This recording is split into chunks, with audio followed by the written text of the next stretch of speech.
Assalamualaikum warahmatullahi wabarakatuh. Innal hamdalillah nahmaduhu wa nasta'inuhu wa nastaghfiruh wa natubu ilaihi wa na'udzu billahi min shururi anfusina wa sayyiati a'malina. Man yahdihillahu fala mudilla lahu wa man yudlil fala hadiyalah. Asyhadu an la ilaha illallah wahdahu la syarikalah wa asyhadu anna Muhammadan 'abduhu wa rasuluh. Ya ayyuhalladzina amanu taqullaha haqqa tuqatih wa la tamutunna illa wa antum muslimun. Ya ayyuhan nasu taqu rabbakumul ladzi khalaqakum min nafsin wahidah wa khalaqa minha zawjaha wa batha minhuma rijalan katsiran wa nisaa'a wattaqullaha alladzi tasaaluna bihi wal arham innallaha kana 'alaikum raqiba. Ya ayyuhalladzina amanu taqullaha wa qulu qawlan sadida يصلح لكم أعمالكم ويغفر لكم ذنوبكم ومن يطع الله ورسوله فقد فاز فوزا عظيما أما بعد إخواني الكرام وأخواتي في الله رحمكم الله أوصيكم ونفسي بتقوى الله فقد فاز المتقون. Para pendengar, khususnya pengajian keluarga sepanjang yang kami hormati, dan juga teman-teman ikhwan wal akhwat yang kami muliakan. Yang pertama, marilah kita selalu meningkatkan ketakwaan kita kepada Allah Subhanahu wa taala dengan menjalankan perintah-perintahnya dan menjauhi larangannya. Dan marilah kita banyak memuji Allah dan bersyukur kepadanya atas segala nikmat yang Allah berikan kepada kita selama ini, terutama nikmat Islam, nikmat iman, nikmat sehat wal afiyah, nikmat tahun ini kita bisa berpuasa di bulan Ramadan dan bisa dipertemukan lagi dengan bulan Ramadan, walaupun bulan Ramadan sebentar lagi akan meninggalkan kita, karena kita di penghujung bulan Ramadan ini. Karena kita hanya bisa berharap kepada Allah Subhanahu wa taala dan memohon kepadanya agar seluruh rangkaian amalan ibadah kita di bulan Ramadan ini diterima oleh Allah Subhanahu wa taala, dan kita termasuk dikategorikan minal faizin, orang-orang yang menang, minal makbulin, orang-orang yang diterima amalnya di bulan Ramadan ini, dan min utaqa'i minan nar, termasuk orang-orang yang dibebaskan dari api neraka. Pada kesempatan kali ini kita akan berbicara tentang pentingnya kita selalu memohon hidayah kepada Allah Subhanahu wa taala. Hidayah, hadirin sekalian, para jamaah yang dimuliakan Allah Subhanahu wa taala, sebagaimana dikatakan oleh Ibnul Qayyim rahimahullah, al-hidayah hiya al-ilmu bil haqq ma'a qasdihi wa itharihi ala ghairihi. فالمهتدي هو العامل بالحق المزيد له. Hidayah itu artinya mengetahui kebenaran disertai dengan niat untuk mengetahuinya dan mengutamakannya daripada yang lainnya. Jadi orang yang diberi hidayah yaitu orang yang melakukan kebenaran dan menginginkan kebenaran tersebut. Inilah definisi daripada hidayah. Kalau kita berbicara hidayah, hidayah termasuk nikmat Allah yang paling besar yang diberikan kepada hambanya. Tidak ada nikmat yang paling besar yang mengalahkan hidayah. Karena ketika kita diberikan hidayah, maka Allah Subhanahu wa taala akan menyayangi kita, merahmati kita, dan kita bisa mengalami kehidupan di dunia ini dengan ridha Allah Subhanahu wa taala yang berujung kepada surganya nanti pada hari kiamat. Begitu juga musibah yang paling besar di dunia ini, hadirin sekalian, orang tidak mendapatkan hidayah alias berada dalam keadaan kesesatan. Ini musibah di atas musibah. Tidak ada musibah yang lebih besar daripada ini. Orang berada dalam kesesatan. Karena kalau dia tidak diberikan hidayah oleh Allah, yang kami maksud di sini hidayah Islam, hidayah iman, maka dia akan terancam ya masuk neraka nanti di hari kiamat. Dan tidak ada yang mampu menebus ya dengan apapun yang dia miliki selama di dunia ini, dari hartanya, anak-anaknya, pengikutnya, dari azab Allah Subhanahu wa taala. Ketika orang hidup tanpa hidayah Allah, tanpa iman, ya, tanpa Al-Quran, tanpa Islam, maka dia akan mendapatkan azab yang pedih dari Allah Subhanahu wa taala. Sebagaimana Allah Subhanahu wa taala berfirman di dalam surah Ali Imran ayat 97, "Innal ladzina kafaru wa matu wa hum kuffar fala yuqbala min ahadihim mil'ul ardi dhahaban wa laftada bih." Sesungguhnya orang-orang yang kafir dan mati sedangkan mereka tetap dalam keadaan kekafirannya, tidak mendapatkan hidayah Islam, maka tidak akan diterima dari seseorang di antara mereka emas penuh bumi sekalipun. Ya, ini pentingnya kita memohon hidayah. Oleh karena itu Allah Subhanahu wa taala di dalam surah yang pertama di dalam Al-Quran, yaitu surah Al-Fatihah, min a'zamis surah, termasuk surat yang paling agung di dalam Al-Quran, surah Al-Fatihah. Surah Al-Fatihah terdiri dari dua bagian. Bagian yang pertama berisi tentang pujian-pujian kepada Allah Subhanahu wa taala. Bagian yang kedua adalah berisi tentang doa. Kita disuruh berdoa. Oleh karena itu setelah kita membaca surah Al-Fatihah, kita disuruh mengucapkan amin agar doa kita diterima oleh Allah Subhanahu wa taala.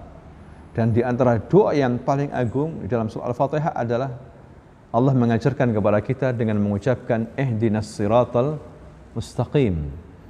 Ya Allah, tunjukilah kami jalan yang lurus. Ya, siapa orang-orang yang menempuh jalan yang lurus ini? Ya, jalan yang lurus ini maksudnya jalan yang ditempuh oleh para nabi. Ya, kemudian siddiqin, orang-orang siddiqin, orang-orang yang benar imannya, dan syuhada, orang-orang yang mati syahid, wassalihin, dan orang-orang yang saleh. Ihdinas siratal mustaqim. Ya Allah, tunjukilah kami jalan yang lurus. Siratal ladzina an'amta alaihim ghairul maghdubi waladdallin. Bukan jalannya orang-orang yang engkau murkai dan bukan pula jalannya orang-orang yang tersesat. Ya, Rasulullah sendiri menafsirkan bahwa orang-orang yang dimurkai maksudnya di sini adalah al-Yahud, orang-orang Yahudi. Kenapa mereka dimurkai, dilaknat, dikutuk oleh Allah Subhanahu wa taala? Karena pada dasarnya orang Yahudi itu mengerti kebenaran, mengerti petunjuk tetapi tidak mau mengikutinya, bahkan mengingkarinya.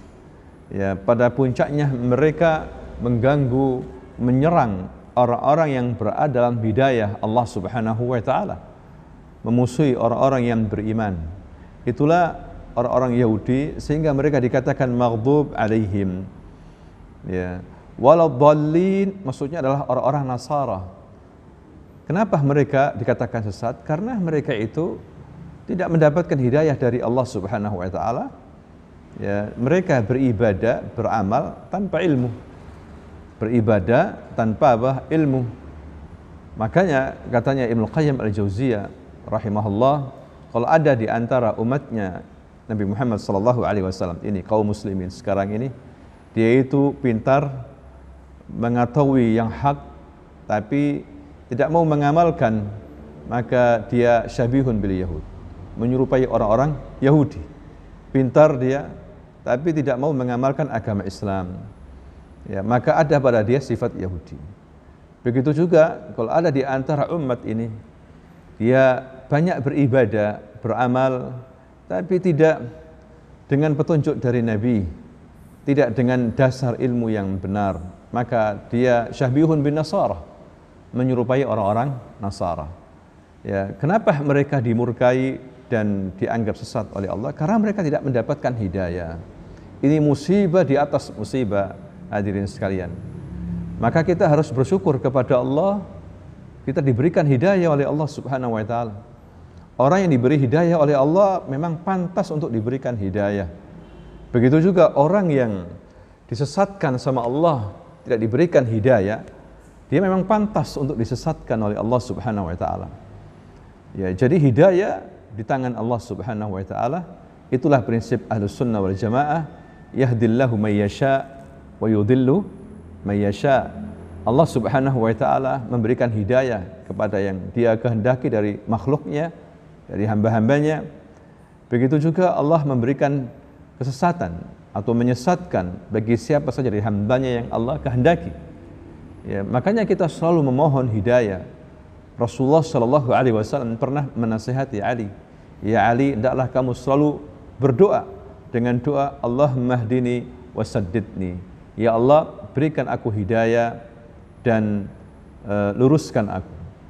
Ini ajaran Nabi kepada Ali bin Abi Thalib radhiyallahu anhu wa arda, menunjukkan pentingnya hidayah.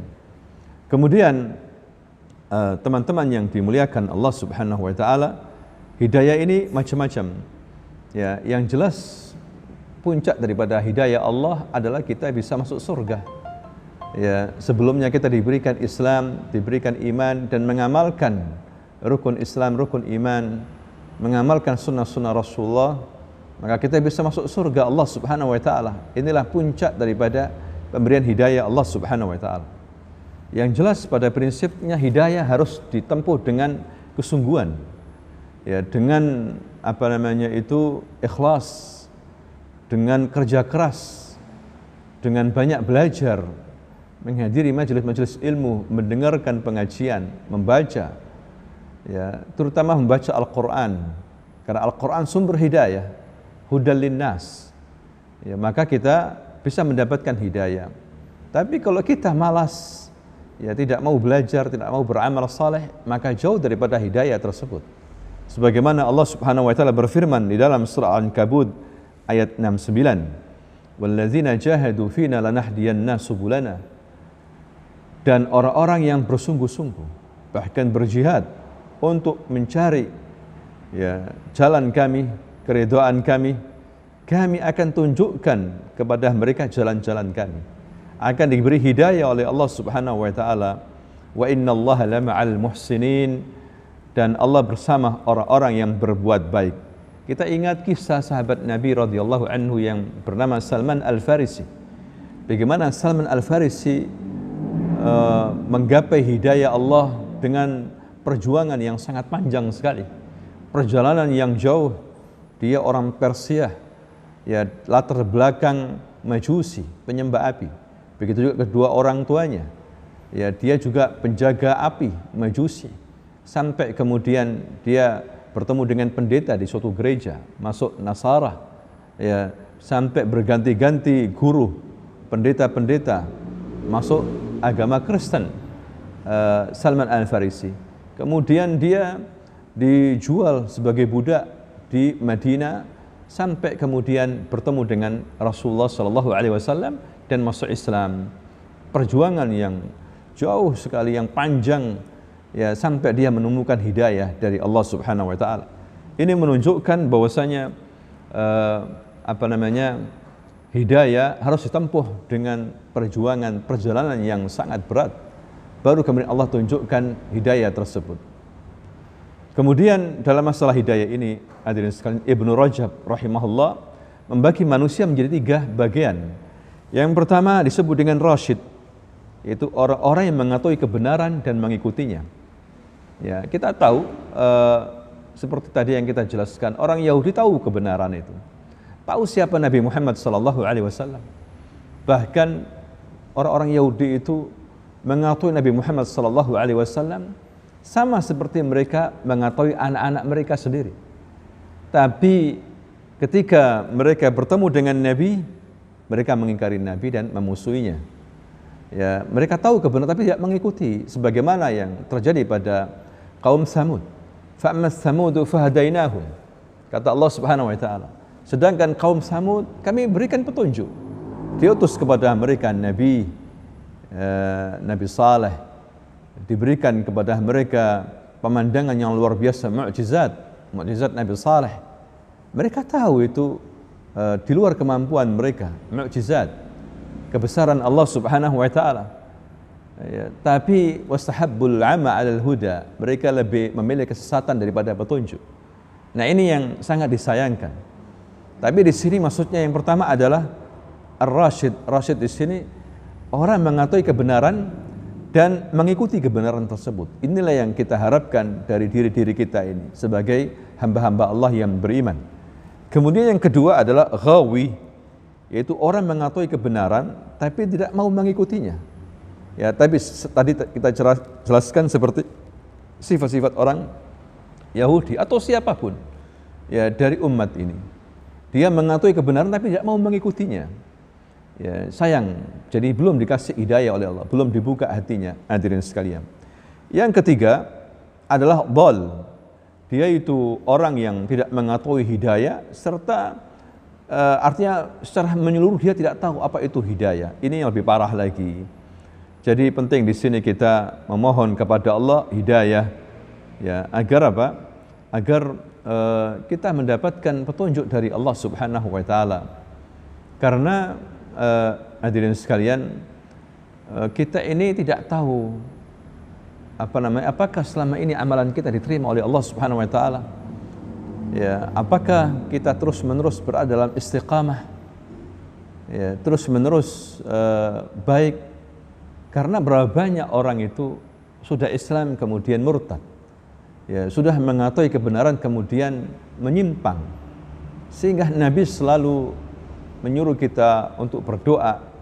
Nabi sendiri itu mengajarkan kita satu doa di mana Nabi selalu mengatakan, Allahumma ya muqallibal qulub, tsabbit qalbi ala dinik.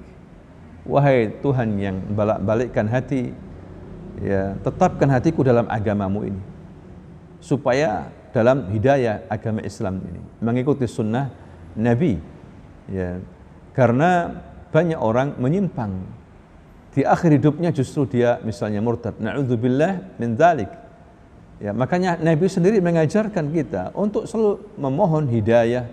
Kita sholat 5 waktu, minimal kita berdoa dalam setiap rakaat kita 17 kali memohon hidayah ketika kita membaca Al-Fatihah. Ya, jadi penting di sini kita mohon hidayah agar tetap dalam hidayah, dalam petunjuk Allah Subhanahu wa taala dan ridhanya. Karena dalam hadis sahih Nabi pernah menceritakan ada seseorang yang beramal dengan amalan penduduk surga sampai antara surga dengan dia itu sejengkal saja jaraknya. Artinya orang melihat orang ini penduduk surga sudah. Karena amalannya luar biasa. Amal saleh, salat, puasa, zakat, umrah, haji, sedekah, Masya Allah. Amalan ahli jannah. Sampai jarak antara dia dengan surga itu dekat sekali. Dipastikan mungkin menurut orang dia penduduk surga.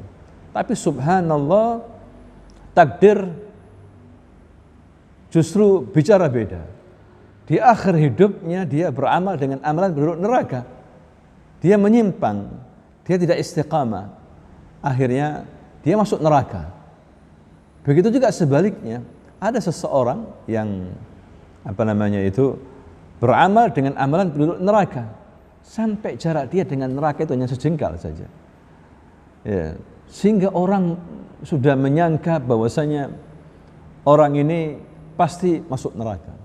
Tapi subhanallah, takdir bicara beda. Ya, menentukan di luar sangkaan orang-orang.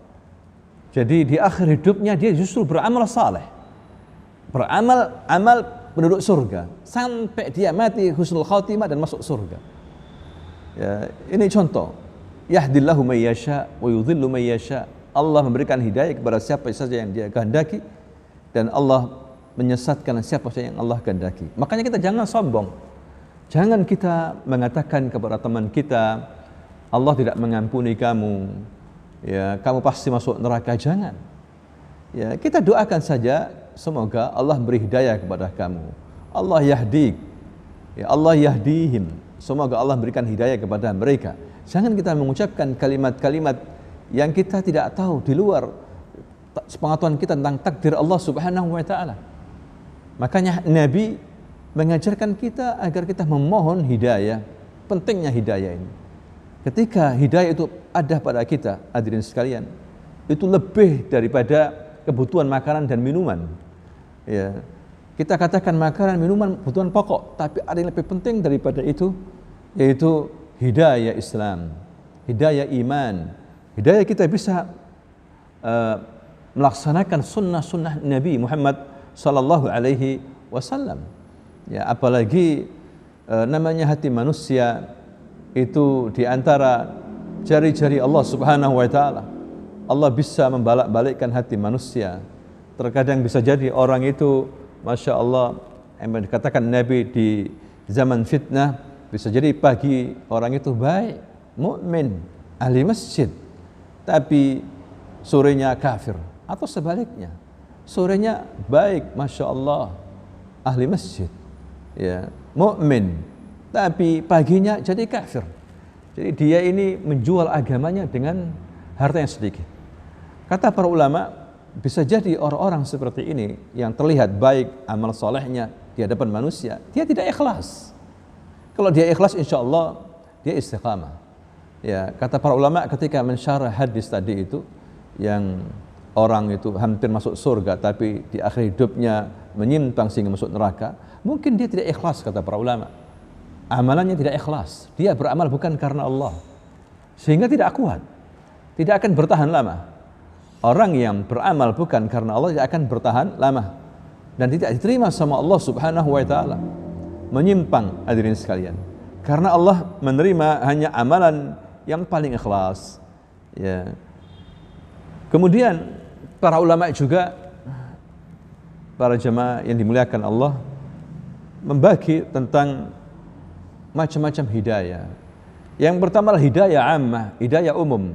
Maksudnya di sini adalah Allah menciptakan makhluk, baik itu manusia, binatang, diberikan hidayah berupa ilmu-ilmu pengantar supaya dia bisa eksis di dunia ini, bisa membedakan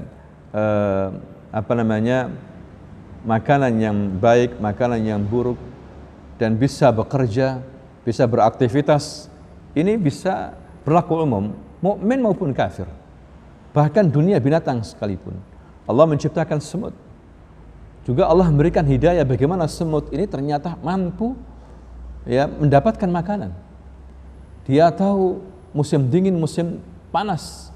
Sehingga ketika musim panas dia menyimpan makanan-makanan di rumahnya untuk musim dingin. Itu semut. Ya. Begitu juga burung, diberikan petunjuk oleh Allah bagaimana dia keluar dari sangkarnya mencari makanan. Ya, mendapatkan ilmu-ilmu muqaddimah. Begitu juga manusia, orang-orang kafir dapat hidayah, dapat ilmu-ilmu dunia. Ya, makanya ini bukanlah hal yang heran, karena Allah Subhanahu wa taala yang Maha Pemurah, yang Maha Agung, berfirman di dalam surah Thaha ayat 50, qala rabbana allazi a'ta kulla syai'in khalqahu thumma hada. Nabi Musa alaihissalam menjawab tentang pertanyaan Fir'aun. Ketika ditanya sama Fir'aun, ya Fir'aun, bagaimana dengan Tuhanmu? Siapa Tuhanmu? Nabi Musa alaihissalam tidak mengatakan Tuhanku Allah. Ya, karena kalau dia mengatakan begitu, bisa jadi Fir'aun akan mengatakan aku juga Allah.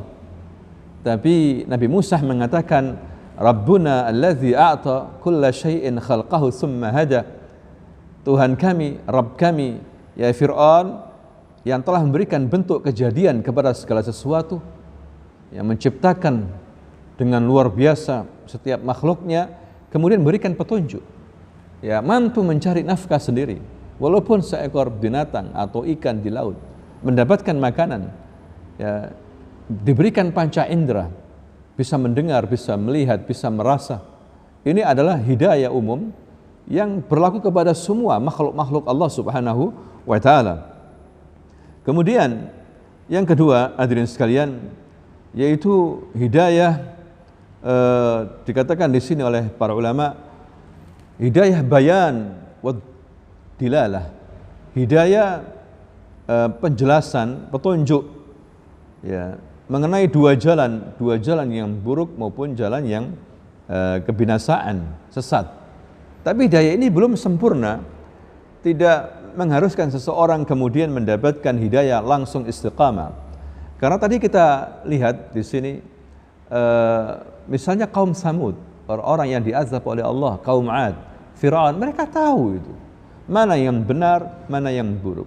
Sebagaimana Nabi Musa mengatakan, ya Fir'aun, laqad alimta, kamu itu tahu bahwa apa yang kamu lihat ini mukjizat demi mukjizat yang aku bawa dari Allah Subhanahu wa taala, kamu tahu itu. Tapi kamu tidak mau mengikutinya hidayah itu, tidak mengikuti apa hidayah itu, petunjuk itu. Ya, jadi di sini orang dikasih petunjuk oleh Allah mengetahui jalan yang benar dan buruk, belum sempurna sampai Allah memberikan hidayah yang lebih rinci lagi, yaitu mampu mengikuti hidayah tersebut. Kalau tidak, sama seperti kaum-kaum sebelumnya yang diazab oleh Allah SWT. Bukan mereka tidak tahu, mereka tahu itu, tapi mereka tidak mau mengakuinya. Ya, seperti Abu Jahal pada zaman Nabi, tahu itu siapa Nabi Muhammad SAW dengan mukjizatnya. Tapi karena gengsi, karena fanatik kesukuan, fanatik golongan, lebih cenderung dia pilih daripada jalan Allah, jalan yang benar ini, maka dia tetap dalam kesesatan. Yang ketiga, ini yang kita inginkan, hidayah taufik wal ilham. Hidayah memang yang Allah berikan dalam hati seseorang. Ya, setelah orang itu ikhlas, beramal saleh, mengikuti kebenaran, walaupun pahit rasanya, walaupun dikucilkan, ya, walaupun dia diserang, dia tahu yang benar, dia ikuti. Dia tidak ragu-ragu lagi, supaya tidak terlambat. Ya, langsung Allah berikan ketenangan untuk memilih Islam, mengamalkan iman ini, ya, mempertahankan iman dan juga mengamalkan sunnah-sunnah Nabi. Karena begini, hadirin sekalian, ada orang dikasih hidayah Islam, tapi dia tidak mau belajar, sehingga dia tidak sholat, tidak puasa. Nah, ini juga sangat disayangkan. Ya. Ada juga orang dikasih hidayah secara umum, pokok-pokok saja, tapi secara rinci dia tidak tahu sunnah-sunnah Nabi misalnya, dia tidak tahu. Ini juga masih kurang. Ya, kita memohon kepada Allah hidayah taufik wal ilham, hidayah petunjuk langsung dari Allah SWT, dan kita mampu mengikuti hidayah tersebut, ya, dan bersemangat untuk mengikuti hidayah dan beramal saleh yang diridhai oleh Allah Subhanahu wa taala. Kemudian hidayah yang keempat adalah yaitu hidayah di akhirat. Di akhirat pun butuh hidayah Allah, yaitu hidayah berupa apa? Hidayah petunjuk menuju surga. Ya, ada juga yang diberi hidayah petunjuk menuju neraka. Ya, jadi ada orang-orang yang memang masuk surga tidak bisa masuk surga kecuali Allah berikan petunjuk jalan menuju surga Allah Subhanahu wa taala. Nah, mudah-mudahan kita termasuk yang demikian ini.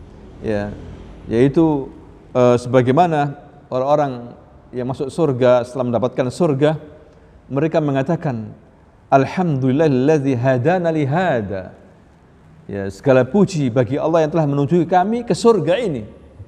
Jadi di hari kiamat nanti di pada mahsyar, setelah sidang orang mendapatkan hidayah masing-masing, petunjuk. Tapi ada dua petunjuk, petunjuk menuju ke surga dan petunjuk menuju apa? Ke neraka.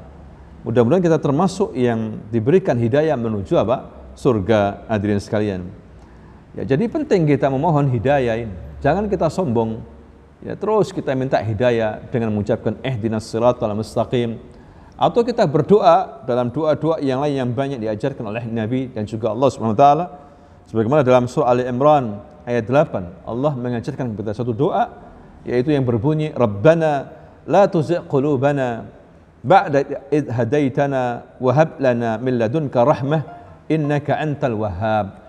Ya Rabb kami, janganlah engkau condongkan hati kami kepada kesesatan setelah engkau berikan petunjuk kepada kami, dan karuniakanlah kepada kami rahmat dari sisimu, sesungguhnya engkau maha memberi petunjuk. Atau yang kita baca tadi, Allahumma ya muqallibal qulub tsabbit qalbi ala dinik. Atau doa Allahumma hdini wasaddidni, Allahumma inni as'alukal huda wassadad. Ya. Dan doa-doa yang lain yang diajarkan oleh Rasulullah sallallahu alaihi wasallam, hadirin sekalian, tentang kita memohon hidayah. Jangan kita sombong karena kita tidak tahu amalan kita diterima oleh Allah atau tidak. Walaupun kita optimis, yakin.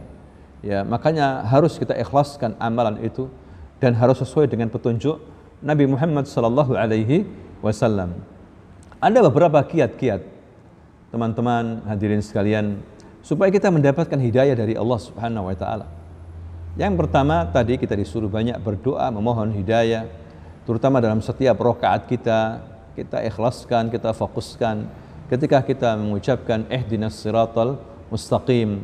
Ya Allah, tunjukilah kami jalan yang lurus. Ya, kemudian yang kedua adalah supaya kita mendapatkan hidayah, kita banyak membaca Al-Quran, terutama di bulan Ramadan ini. Di akhir Ramadan ini, baca terus Al-Quran, insya Allah berubah keadaan kita, mendapatkan hidayah kita dari Allah Subhanahu Wa Taala. Kita mendapatkan hidayah karena Quran hudal linnas, petunjuk bagi manusia, sumber hidayah. Ya. Dan memohon kepada Allah Subhanahu Wa Taala, baca Quran, iqra'ul Quran, fa innahu ya'ti yaumil qiyamah syafi'an li sahibihi. Bacalah Al-Quran, karena Al-Quran itu adalah akan memberikan kepada kita syafaat, menolong kita nanti pada hari apa? Kiamat. Alladzi yaqra'ul Quran wa yatata'ta fi qira'atihi lahu ajran. Orang yang membaca Quran tapi susah untuk mengeluarkan huruf-hurufnya, kesulitan dia, itu sudah dapat 2 pahala di sisi Allah Subhanahu Wa Taala. Pahala baca Quran itu sendiri dan pahala lelahnya membaca Quran. Tetap disuruh baca Quran, jangan putus asa. Hadirin sekalian, membaca Quran, terus dibaca Quran ini, insya Allah dengan begitu kita dapat hidayah dari Allah Subhanahu Wa Taala. Sedangkan orang yang mahir, al-mahir bil Quran ma'a safaratil kiramil bararah, orang yang pandai membaca Quran, mengamalkan isinya, memahami isinya, maka dia bersama para malaikat-malaikat yang baik. Jadi kalau kita ingin dapat hidayah, baca Quran, apalagi kemudian ditadabbur, direnungi, dibaca tafsirnya, diamalkan, luar biasa, akan mendapatkan hidayah. Hadirin sekalian, kita bisa bayangkan kalau kita mendapatkan hidayah ini dari Allah, hidayah taufik wal ilham, hidayah kita mengenal Islam, mampu mengamalkan Islam, iman yang kuat, dan mengenal sunnah-sunnah Rasulullah. Nikmatnya luar biasa. Di saat di sisi lain banyak orang enggak mengenal sunnah, mereka hidup dalam kekufuran, hidup dalam kesyirikan, hidup dalam bid'ah dan khurafat, ya, tidak mendapatkan hidayah dari Allah SWT. Itu begitu nikmat bisa kita rasakan, ya, makanya kita selalu bersyukur kepada Allah. Ini nikmat yang terbesar, ya, di atas segalanya. Hadirin sekalian, orang dikasih nikmat keluarga, dikasih nikmat harta benda, pengikut yang banyak, masih belum ada apa-apanya dibandingkan dengan hidayah. Ya, karena ada orang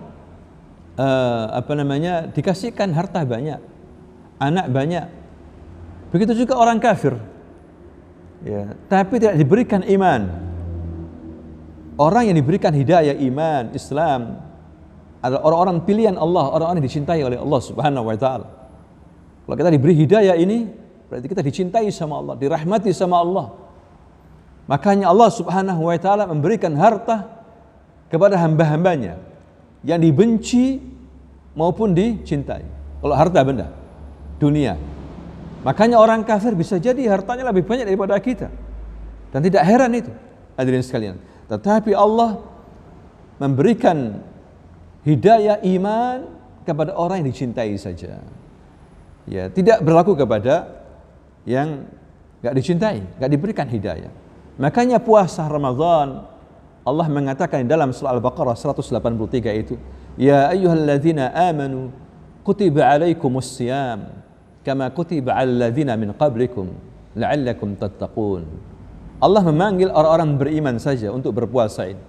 Diwajibkan puasa bagi orang-orang yang beriman. Allah hanya memanggil orang-orang yang beriman. Orang yang beriman tidak ada urusan dalam masalah ini, ya, tidak ada urusan, yang tidak dipanggil sama Allah Subhanahu Wa Taala. Ayat ini hanya untuk orang yang beriman. Kalau anda beriman, sambutlah ini bulan Ramadan. Diwajibkan bagi kalian, wahai orang-orang yang beriman, berpuasa sebagaimana yang diwajibkan orang-orang sebelum kalian. Agar apa? Menjadi orang-orang yang bertakwa. Inilah nikmat hidayah yang paling besar, kita mempunyai taqwal qulub, takwa di dalam hati. Ya, takwa itu dalam hati.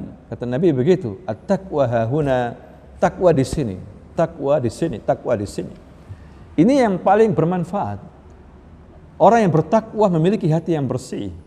Karena nanti sebagaimana dikatakan oleh Allah Subhanahu Wa Taala dalam firman-Nya, Nanti pada hari kiamat tidak ada manfaatnya harta dan anak-anak, kecuali ya orang-orang yang menghadap Allah dengan hati yang bersih, hati yang bertakwa kepada Allah SWT, hati yang mendapatkan hidayah.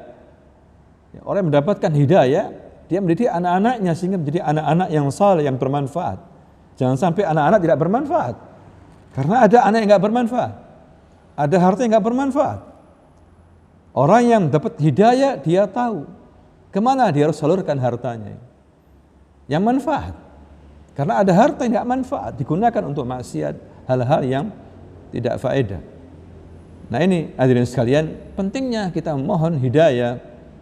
Ya, baca Quran, ada kisah-kisah yang luar biasa para nabi, sehingga membuat kita semakin dekat dengan Allah Subhanahu wa taala. Ya, mengamalkan agama Islam ini. Kita bisa bayangkan orang-orang yang dekat dengan sumber-sumber hidayah ternyata tidak mendapatkan hidayah dari Allah Subhanahu wa taala. Misalnya Nabi Ibrahim alaihissalam punya ayah, ya, justru ayahnya memproduksi berhala. Diajak untuk beriman kepada Allah, tidak mau, sampai mati dalam keadaan kafir. Diazab oleh Allah Subhanahu wa taala. Padahal anaknya seorang nabi, bayangkan. Begitu juga Nabi Nuh alaihissalam, istri dan anaknya, satu anaknya ya diazab oleh Allah, kufur, tidak mau mengikuti hidayah. Padahal tahu ayahnya ini, suaminya ini nabi pilihan Allah, ada mukjizat, tapi tidak mau. Subhanallah, memang Allah belum buka hatinya. Makanya hidayah ini mahal memang. Orang bilang hidayah itu apa? Mahal. Ya. Begitu juga Nabi Lut alaihissalam, bagaimana istrinya justru membangkang, tidak mau beriman kepada ajaran Nabi Lut alaihissalam. Nabi kita juga, Nabi Muhammad sallallahu alaihi wasallam, salah satu pamannya yang baik sekali, yang mengasuh Nabi ya mulai kecil dan mengajari Nabi berdagang, menjaga Nabi. Ini paman yang satu ini baik sekali, lain daripada Abu Lahab, yaitu Abu Talib. Tapi sayang, Abu Talib menolak hidayah. Dia tahu siapa Nabi kita ini, tapi karena gengsi, karena fanatik kesukuan, fanatik golongan, fanatik organisasi yang membabi buta, membuat dia jauh daripada hidayah. Sampai akhir hidupnya, ketika sakratul maut, Nabi ini berusaha mentalkinkan pamannya, dibisikinya dan diucapkan, ya ammi qul la ilaha illallah, wahai pamanku ucapkan la ilaha illallah. Ya, aku akan jadikan kalimat ini hujjah, aku akan bela kamu nanti di hadapan Allah, walaupun kamu belum sujud, belum sholat, ya, ucapkan kalimat ini, aku akan bela kamu. Tapi sampai akhir hidupnya Abu Talib tidak mampu, tidak mau mengucapkan la ilaha illallah, hatinya sombong. Hadirin sekalian, Nabi menyesal, menangis Nabi, sedih luar biasa Nabi, sampai Nabi memohon agar pamannya diampuni sama Allah, tapi ditolak sama Allah Subhanahu wa taala. Bahkan Nabi ditegur, ya, innaka la tahdi man ahbabtah walakinna Allah yahdi man yasha. Ya Muhammad, kamu tidak bisa memberikan hidayah kepada orang yang kamu cintai sekalipun, pamanmu, tidak bisa. Allah yang memberikan hidayah kepada siapa yang Dia kehendaki. Hadirin sekalian, itulah sebabnya Allah mengajarkan kita agar selalu memohon hidayah, ya, supaya bisa istiqamah. Ya, bagaimana orang bisa istiqamah? Setelah mendapatkan hidayah dari Allah. Ya, makanya penting hidayah ini agar kita bisa istiqamah. Minta hidayah kepada Allah, jangan sombong kita ini. Bisa jadi kita lihat orang itu awalnya buruk, kita tinggal nggak taunya dia menjadi baik. Kita nggak tahu, Allah memberikan hidayah kepada siapa yang Dia kehendaki. Ada orang yang baik, ternyata di akhir hidupnya rusak, ada. Ya, jadi mari kita selalu istiqamah dan memohon hidayah kepada Allah Subhanahu wa taala, terutama pada bulan Ramadan ini.